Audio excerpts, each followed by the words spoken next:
Hello friends, स्वागत है आपका अपने यूट्यूब चैनल जूलियस एकेडमी में। आज हम इस वीडियो में राजस्थान जेएलओ का सिलेबस सीखेंगे और किसी भी स्टेट के जुडिशरी और ईपीओ एग्ज़ाम्स को के प्री को कैसे पढ़ें वो देखेंगे और राजस्थान जेएलओ के प्रीवियस ईयर की कट ऑफ देखेंगे 2019। तो आइए हम देखते हैं राजस्थान जेएलओ का पैटर्न क्या है। इस एग्ज़ाम में 4 पेपर होंगे और एवरी पेपर आपका 50 मार्क्स का होगा और आपको एवरी पेपर में 40% मार्क्स लाने मैंडेटरी होंगे, अदरवाइज आप क्वालिफाई नहीं कर पाएंगे। और आपका एवरी पेपर 150 क्वेश्चंस का होगा जो कि एमसीक्यू फॉर्मेट में। राजस्थान जेएलओ का सिलेबस जो 2023 की अक्टूबर में होगा, इसका जो सिलेबस रहेगा आपका पेपर फर्स्ट में कॉन्स्टिट्यूशन ऑफ इंडिया का होगा, जिसमें कि fundamental right, directive principle, writ, high court, supreme court, attorney general most important है कॉन्स्टिट्यूशन में। इसके अलावा भी सारा कॉन्स्टिट्यूशन आपको करना होगा। पेपर सेकंड आपका सीपीसी और सीआरपीसी का होगा। Paper third evidence act, limitation act, interpretation, drafting का होगा।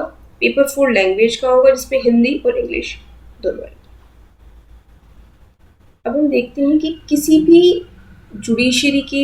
किसी भी स्टेट के जुडिशरी के लिए या एपीओ के लिए या जेएलओ के एग्ज़ाम के प्री को कैसे पढ़ें, हमें कौन से पॉइंट पे फोकस करना चाहिए जिससे कि हमारा प्रीलिम्स एग्जाम्स क्वालिफाई हो जाए।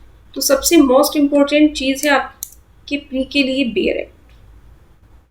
बेयर एक्ट बहुत अच्छे से करना होगा।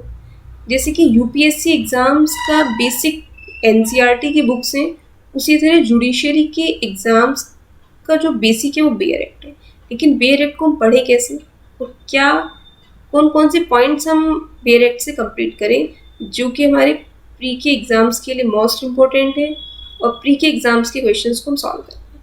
तो पहला most important topic bare act में आपको पढ़ना चाहिए सेक्शंस के टाइटल।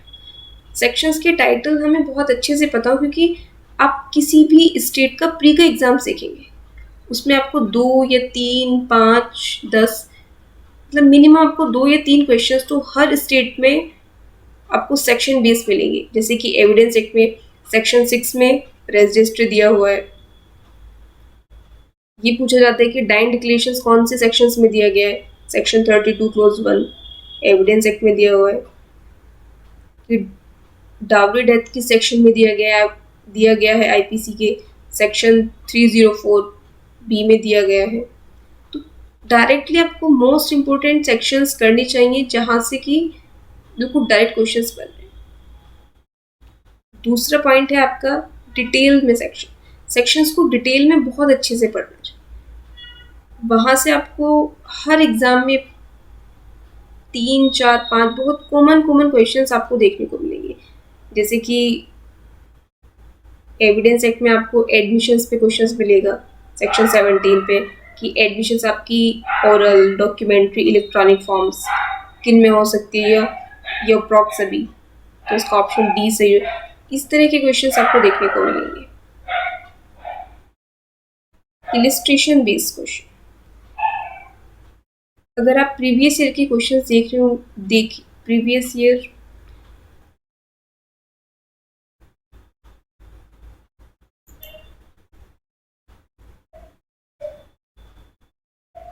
बेयर एक्ट की तीसरी इंपॉर्टेंट चीज़ है इलिस्ट्रेशन।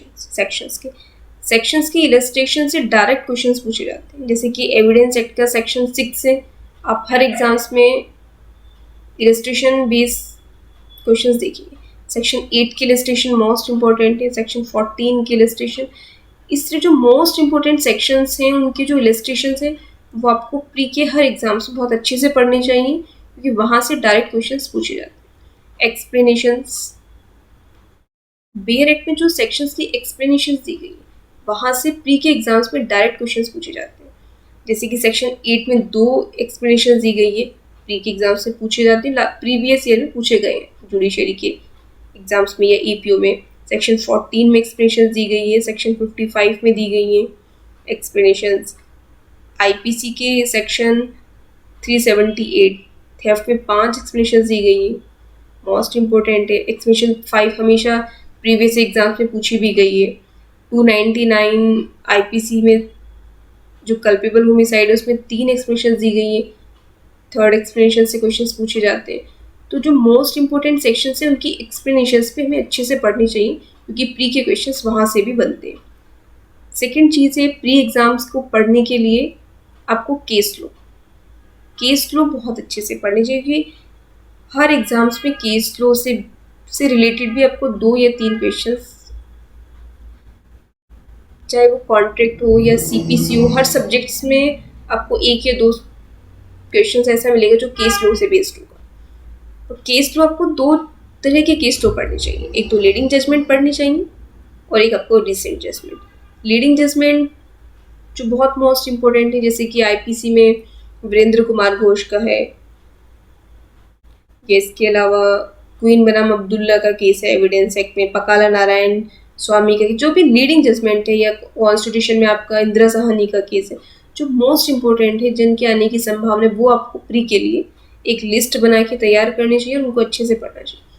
फिर इसके बाद जिस ईयर में आप एग्ज़ाम दे रहे हैं उस ईयर में कितने रिसेंट जजमेंट आए हैं, या उससे 1 साल पहले जो मोस्ट इम्पोर्टेंट चर्चा में रहे जजमेंट, वो प्री के एग्ज़ाम्स के लिए कवर करने चाहिए। तीसरी इंपॉर्टेंट चीज़ है प्री के एग्ज़ाम्स को पढ़ने के लिए अमेंडमेंट। किसी भी प्री के एग्ज़ाम्स में आप देखेंगे कि 1 या 2 क्वेश्चंस आपको अमेंडमेंट के भी मिलेंगे।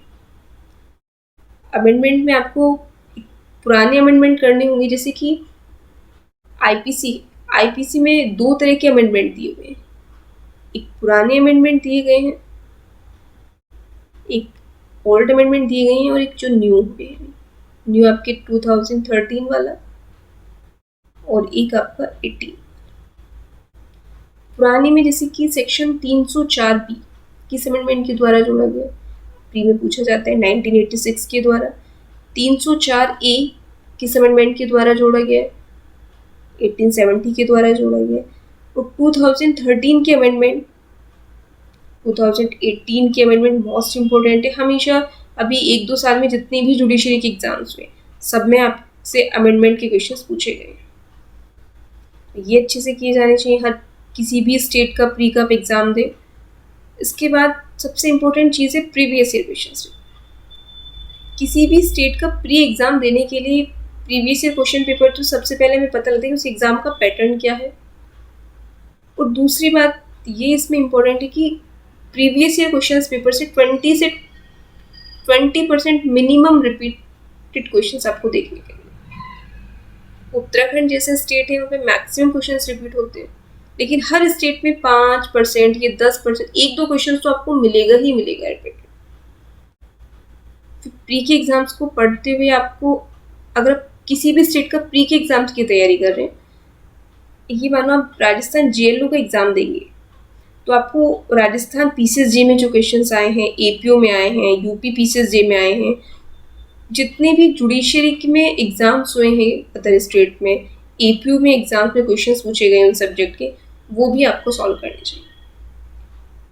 जैसे हिंदी माध्यम के बच्चे हैं वो घटनाचक्र की बुक सॉल्व करते हैं, वहाँ पे आपको सारा एक कंपाइलेशन मिल जाएगा जितने भी प्रीवियस ईयर के क्वेश्चंस पेपर हुए हैं। और इंग्लिश मीडियम में ओपी त्रिपाठी, जो भी मतलब अच्छी बुक लगे जहाँ पे सारे आपको एक कंपाइल मिल जाए प्रीवियस ईयर के क्वेश्चन पेपर, वो आपको सॉल्व करने चाहिए। फिर आपको एक अच्छी प्रैक्टिस के लिए मॉक टेस्ट सॉल्व करनी चाहिए प्री एग्जाम्स को क्वालिफाई करने, क्योंकि मॉक टेस्ट से सॉल्व करने के बाद जो आपकी गलती होने की संभावना रहती है वो बहुत कम है। तो किसी भी प्री एग्जाम्स को पढ़ने के लिए 5-6 टॉपिक्स अगर हम अच्छे से कवर कर लें तो प्री के 80 से 90% क्वेश्चन सॉल्व हो जाएंगे। अब आप देखते हैं प्रीवियस ईयर की कट ऑफ जेएलओ की क्या रही है, तो ये आप देख पा रहे हैं अपने स्क्रीन पर। जर्नल की कट ऑफ 154 रही है और ईडब्ल्यूएस 152, एससी की 124, एससी एसटी 117, ओबीसी 150 और एमबीसी 108।